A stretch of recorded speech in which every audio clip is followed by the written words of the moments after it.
Halo, Sobat Bulu Bocor, apa kabar semuanya? Semoga sehat-sehat selalu. Kembali lagi saya akan membahas sedikit tentang Timnas Indonesia, di mana besok Timnas Indonesia akan menghadapi Timnas Australia di Stadion Utama Gelora Bung Karno.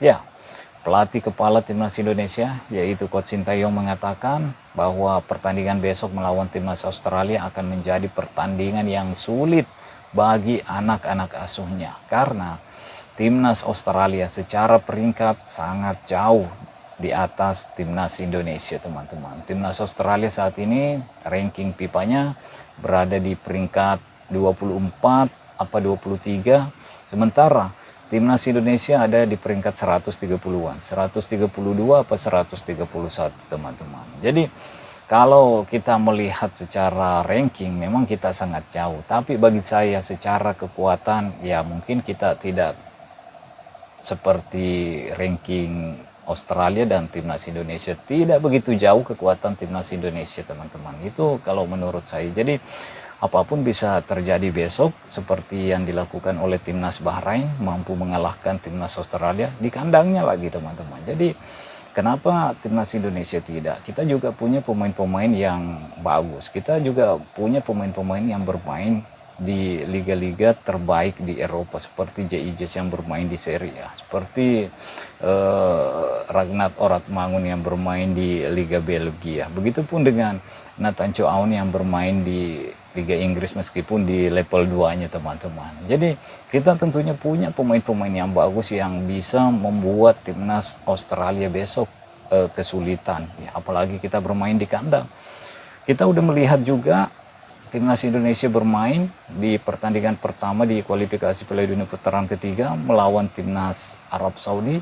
Ini pertandingan pertama biasanya menjadi pertandingan yang sulit dan mampu bermain baik, khususnya di babak pertama, dan mampu membawa pulang 1 poin. Ya, kenapa Timnas Indonesia tidak bisa ketika menghadapi Timnas Australia yang juga bisa dikalahkan oleh Timnas Bahrain. Kalau Bahrain bisa mengalahkan Timnas Australia, ya Timnas Indonesia saya yakin punya peluang juga bisa mengalahkan Timnas Australia. Jadi kita akan melihat siapa yang akan diturunkan oleh Coach Sintayong besok, pemain-pemain yang akan mengisi starting line up dari Timnas Indonesia. Karena kalau kita berkaca di pertandingan pertama Timnas Indonesia melawan Timnas Arab Saudi, ya di posisi penjaga gawang kita nggak usah perdebatkan lagi, kita udah melihat pasti ini akan menjadi milik Martin Paes. Sementara di 3 center back kita tentunya mendapatkan tambahan amunisi karena Justin Hubner udah terbebas dari hukuman akumulasi kartu dan bisa diturunkan oleh Coach Sintayong besok jika tenaganya memang dibutuhkan oleh Coach Sintayong. Karena di laga melawan Arab Saudi yang mengisi 3 back Timnas Indonesia yaitu Rizky Ridho, JIJS dan Kelvin Perdon, teman-teman, dan bermain bagus juga ketiga pemain ini meskipun ada beberapa hal yang memang kelepasan di babak kedua, ya, tapi mudah-mudahan di pertandingan besok melawan Timnas Australia siapa yang diturunkan oleh Coach Sintayong di 3 center back ini bisa memberikan penampilan terbaiknya di atas lapangan. Jadi siapa kira-kira yang akan diturunkan Coach Sintayong besok di posisi sektor center back? Ya tentunya JIJS akan pasti diturunkan besok, teman-teman. Dan yang kedua adalah Rizky Ridho, dan yang ketiga ya saya mungkin Justin Hubner akan langsung diturunkan besok ketika menghadapi Timnas Australia. Jadi kita udah melihat ada 3 center back yaitu JIJS yang mempunyai ketenangan, mempunyai kepemimpinan yang bagus, dan memang dia didapuk sebagai kapten ketika bermain melawan Timnas Arab Saudi, dan secara kepemimpinan pemain ini memang cukup bagus, teman-teman. Jadi dia bisa menjadi pemimpin di lini belakang untuk mengorganisir pertahanan. Ya, ini akan menjadi laga yang menarik besok untuk Timnas Australia jika menyerang ke pertahanan Timnas Indonesia. Sementara di sektor kiri, kalau Justin Hubner diturunkan besok, tentunya di sektor kiri akan menjadi milik dari Kelvin Perdon, teman-teman. Kelvin Perdon yang akan mengisi. Kita udah nggak usah berdebat lagi. Menurut saya Calvin Verdong memang sangat layak menempati wingback kiri dari timnas Indonesia. Wingback kanan, ya seperti juga pertandingan pertama ketika menghadapi timnas Arab Saudi, ini akan menjadi milik Sandy Walsh kembali. Ya, Sandy Walsh udah menemukan bentuk terbaiknya di timnas Indonesia seperti yang diperagakan di pertandingan pertama, naik turun sampai gol yang dicetak oleh Ragnat Oratmangun sempat menyentuh badan Sandy Walsh sehingga bola berbelok arah, teman-teman, dan itu adalah pergerakan yang bagus dari Sandy Walsh selaku wingback kanan timnas Indonesia. Jadi di posisi gelandang ini yang menarik nih teman-teman, karena di laga awal diisi oleh Tom Haye dan Ipar Jenner, sementara di pertandingan-pertandingan biasanya ini Coach Sinteyong ada dua pilihan nih, Nathan Choaon dan Ipar Jenner yang bisa menemani Tom Haye di sini.